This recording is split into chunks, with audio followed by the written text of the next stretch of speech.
Hi, good day everyone. This is a quick smolanyana video about mushrooms, your garden fungi.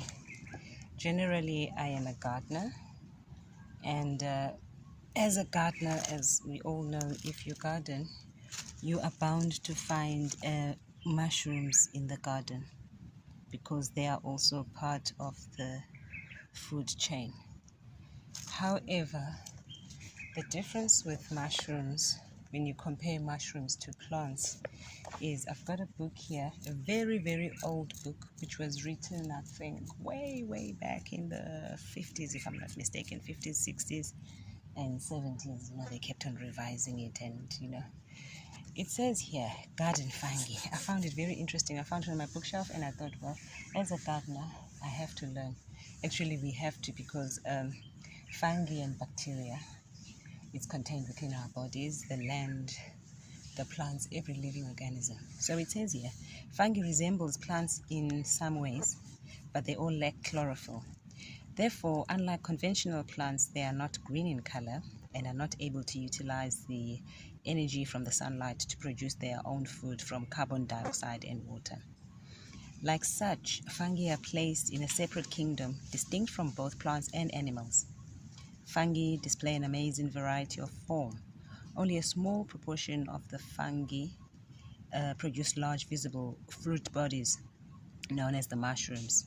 A mushroom is the reproductive structure involved in the production and dispersal of spores and is only present during part of the life cycle, of which now we are in that life cycle in KwaZulu-Natal. It is really hot and humid, extremely hot during the day, and then in the evenings we have it's either a mild rain or a heavy rain, and then, as you know, the cycle, and then there's humidity in between, and then dead leaves on the ground, rotting leaves and all that, etc.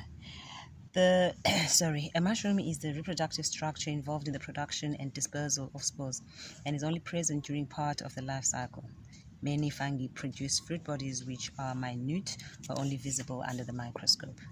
The term mushroom originally referred mainly to certain edible fruit bodies shaped like umbrellas on a central stalk. However, the term eventually came to include the toadstools, an edible and poisonous group. The meaning was gradually extended still further to induce such fungi as stinkers, stinkhorns, puffballs, the bracket fungi, and the cup fungi. Some of these are seen from time to time growing on the trunk of a tree. I think everyone has seen that, attached to an old bark, or on dead branches. Oh, don't mind that noise, it's the monkeys fighting. They have interesting colors and varied shapes. Some resemble rosettes, multiple fans, or even chocolate truffles. That's the end of that. I was just reading a sort of an intro to mushrooms.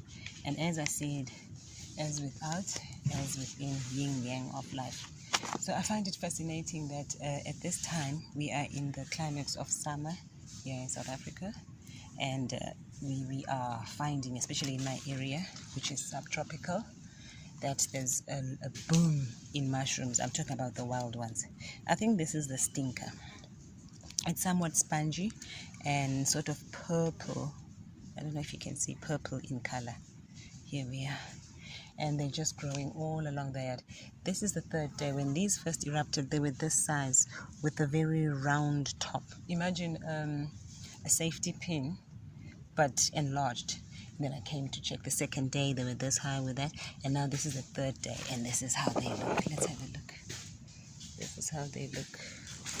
And one has actually fallen. Yeah. I hope you enjoyed this. I want to leave this place before the monkeys eat me up.